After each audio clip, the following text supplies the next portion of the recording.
acompanhe conosco Gálatas capítulo 4, né? Lembrando que o livro de Gálatas, queridos, apenas 6 capítulos, né? Estamos no 4 hoje, então amanhã, né? Amanhã é quarta, quinta-feira, nós encerramos o livro de Gálatas. Então, uma coisa interessante que também aprendi hoje, nesta madrugada, estudando um pouquinho mais sobre o livro dos Gálatas.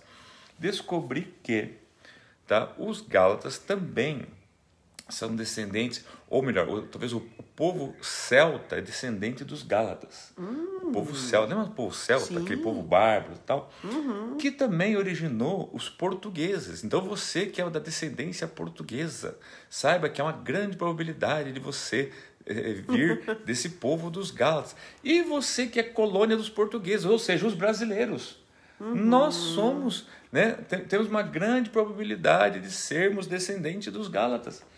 Ou seja, temos uma grande probabilidade de ser como os Gálatas, ou seja, um povo facilmente, como é que fala? Não é facilmente enganado, mas um povo que pode facilmente deixar a fé por outra... Instável, exato. Gente, quando eu comecei a estudar isso hoje de manhã, eu falei, não é que é mesmo?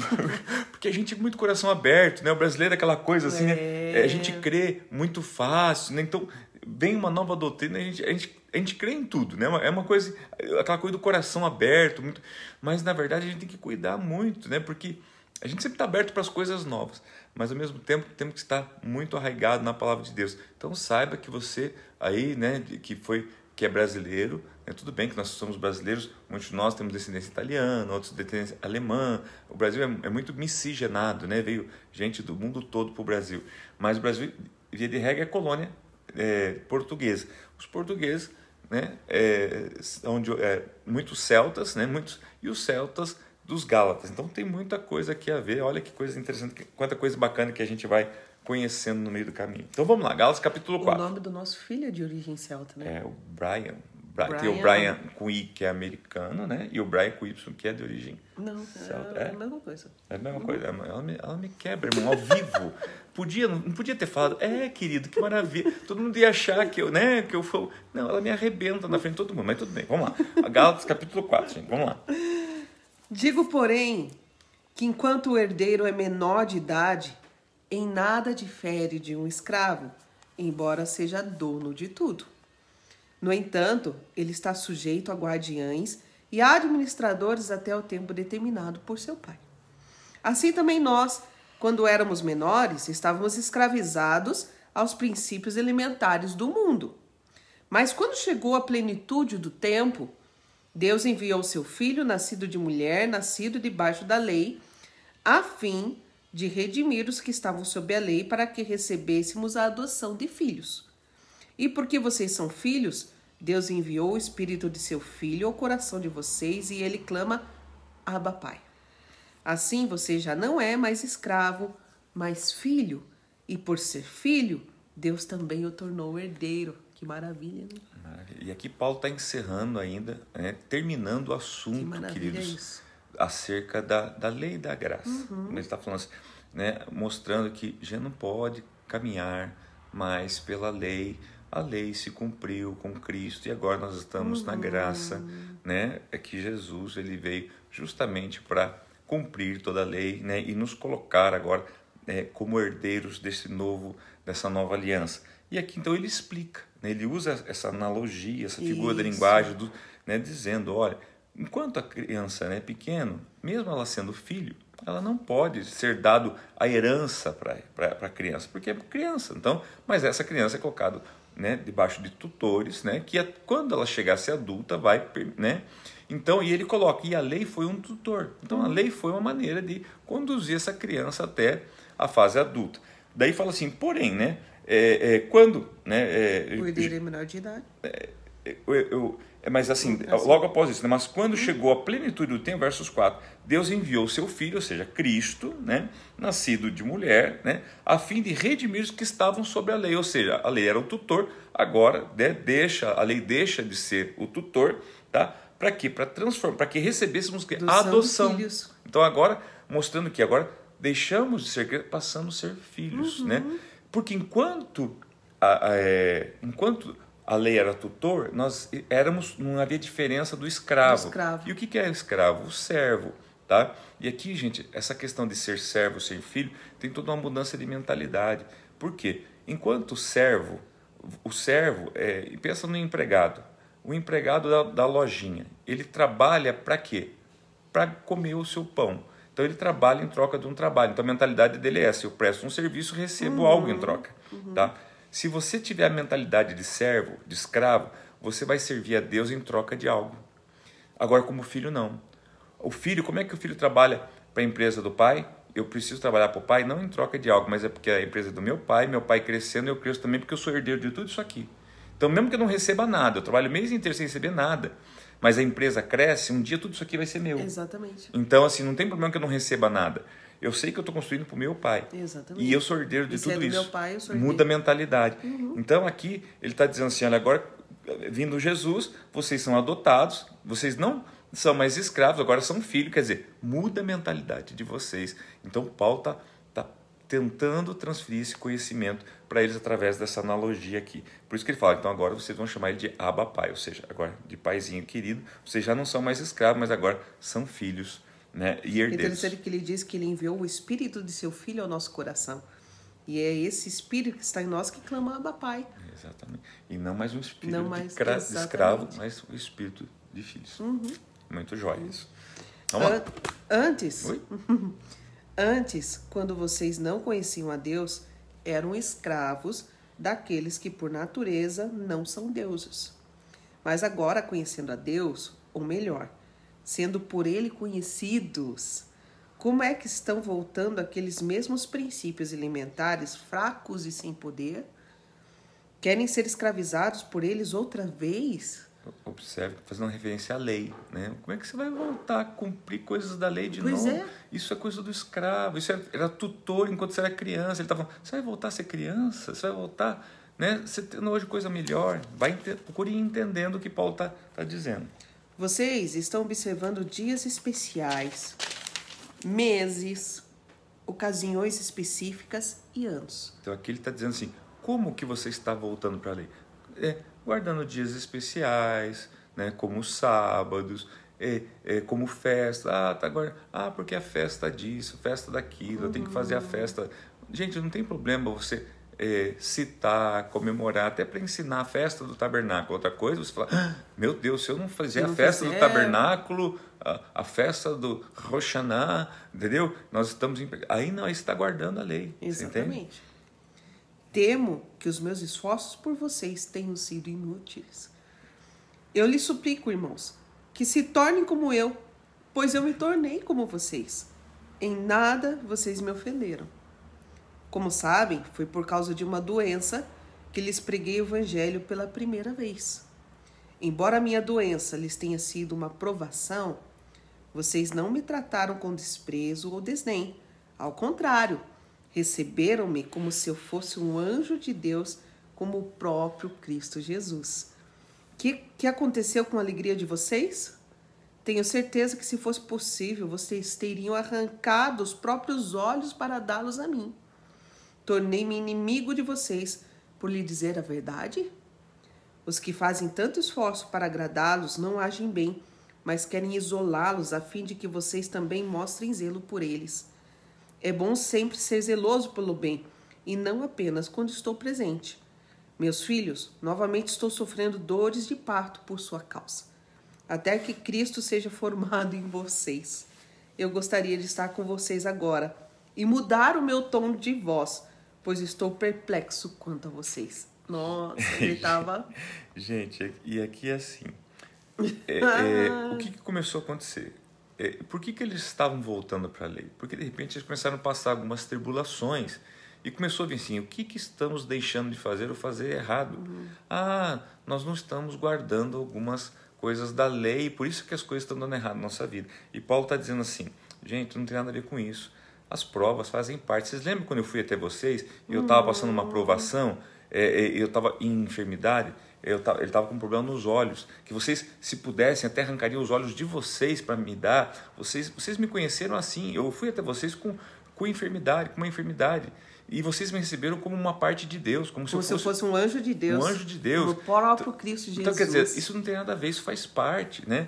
Não deixe que ninguém engane vocês. Daí ele fala assim, ó, há pessoas no meio de vocês aí que estão tentando enganar vocês, estão tentando vir com conversinha fácil, tão, né, com um papinho mole para... Não entra nessa, não cai nessa conversa mole, não, que isso aí é para enganar vocês, é para ludibriar vocês. E daí Paulo fala assim, olha, eu tô com dores de parto. E aqui ele está dizendo assim, olha, eu tô como uma mãe, ele está dizendo assim, eu tô falando com vocês como uma mãe que ama os seus filhos, mas que começa a ter dores de parto, né? Porque ele fala assim, quer ver? Ele fala assim sobre, ó, novamente eu estou sofrendo dores de parto, até que Cristo seja formado em você. Ele entende, né, que Deus está gerando, né, Cristo dentro dos Gálatas, e ele como uma mãe que tem que cuidar dos seus filhos, dores. Porque está vendo que Cristo está sendo formado, mas não está pronto, né? E ele fala assim, ó, eu estou vendo que vocês estão se desviando. Exatamente. Ocorre o risco de serem abortados ou abortarem Cristo que está formando dentro de vocês. Tá? E ele fala assim, ó, eu gostaria de estar com vocês agora. E mudar o meu tom de voz. Né? Pois eu estou perplexo. Em outras palavras, ele está falando assim, olha, eu estou me controlando. Esse tom de voz que eu estou falando. Porque assim, em outras palavras, eu vejo assim, Paulo falando assim, se eu estivesse com vocês, eu acho que eu quebrava vocês de pau. Né?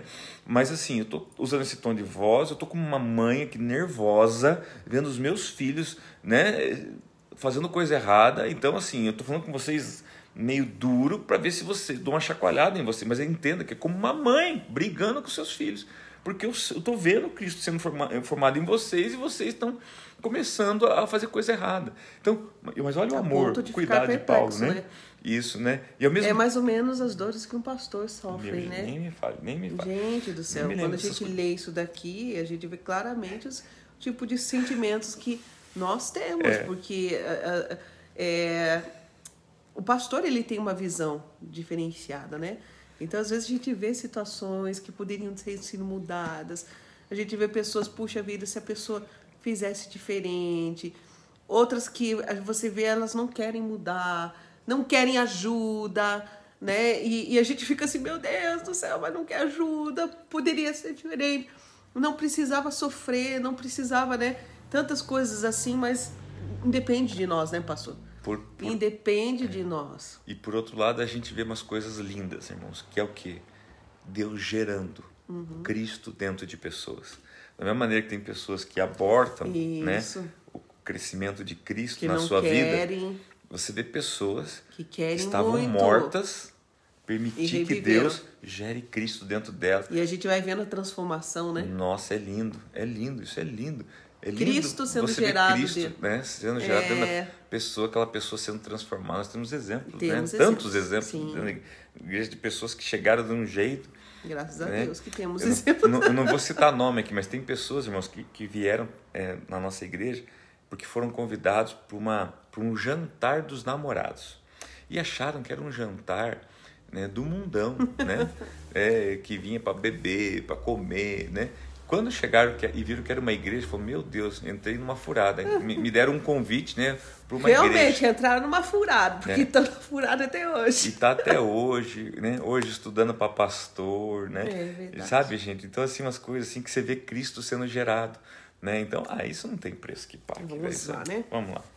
Digam-me vocês, os que querem estar debaixo da lei, acaso vocês não ouvem a lei? Pois está escrito que Abraão teve 2 filhos, um da escrava e outro da livre. O filho da escrava nasceu de modo natural, mas o filho da livre nasceu mediante promessa. Isto é usado aqui como uma ilustração. Essas mulheres representam 2 alianças. Uma aliança procede do Monte Sinai e gera filhos para a escravidão. Esta é Agar. Agar representa o Monte Sinai, na Arábia, e corresponde à atual cidade de Jerusalém, que está escravizada com os seus filhos. Mas a Jerusalém do alto é livre e é a nossa mãe, pois está escrito: regozije-se, ó estéril, você que nunca teve um filho, grite de alegria, você que nunca esteve em trabalho de parto, porque mais são os filhos da mulher abandonada do que os daquela que tem marido. Vocês, irmãos, são filhos da promessa como Isaque. Naquele tempo, o filho nascido de modo natural perseguiu o filho nascido segundo o Espírito. O mesmo acontece agora. Mas o que diz a Escritura? Manda embora a escrava e o seu filho, porque o filho da escrava jamais será herdeiro com o filho da livre. Portanto, irmãos, não somos filhos da escrava, mas da livre. E aqui ele usa então uma outra analogia, uma outra figura de linguagem, né? Usando agora, né, o termo filho da escrava e filho da livre, se referindo a Agar e a Sara, se referindo a Ismael e a Isaac, se referindo, né, à aliança do Monte Sinai, né, que era a lei, né, e agora a graça, né? Então, de novo, tudo para reforçar essa questão da lei e da graça. Paulo, de novo, está nessa tônica e de novo defendendo que eles se mantenham em Cristo e não voltem, né, aos rudimentos antigos, não voltem a guardar a lei, não voltem, né, a se judaizarem, né, que ele percebe que essa briga dos judaizantes, que eram, na verdade, judeus, né, até convertidos ao cristianismo, mas tentando trazer, né, o judaísmo para dentro do cristianismo. Então era Paulo ali nessa briga dele constante, né? E detalhe, né, irmãos? De longe, por carta, tentando pastorear. Você vê aí que dificuldade, né? É interessante, né? A questão dele falar em tom de voz, escrevendo carta, né? Não, é bacana isso. Não, muito legal, muito legal.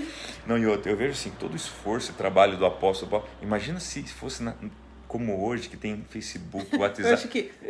Eu acho que se fosse hoje, nós poderíamos dizer que ele estava escrevendo em letras garrafais, né? Que diz que quando a pessoa está gritando, ela escreve em letras garrafais. Videoconferência, acho que ele passava pelo vídeo, dando tapa em todo mundo. Mas enfim, gente, é isso aí, o capítulo 4. Isso. Então você vê ele, né, falando para nós: mantenham-se firmes em Cristo, na promessa. Vocês são filhos, vocês são herdeiros, vocês são filhos da promessa. Filhos da livre. Vocês não são escravos, vocês não são filhos da escrava, não, vocês são filhos da livre, vocês são filhos da promessa. Há uma promessa para a sua vida. Se apega a isso, né, pastora? Exatamente. Receba isso no teu espírito e viva uma vida de promessa, de abundância, de fé, né? E de fé em fé seja mais do que vencedor em Cristo Jesus. Você vai ver que aqui, ao final desse capítulo, na verdade, ele vai preparar você para o capítulo 5, né?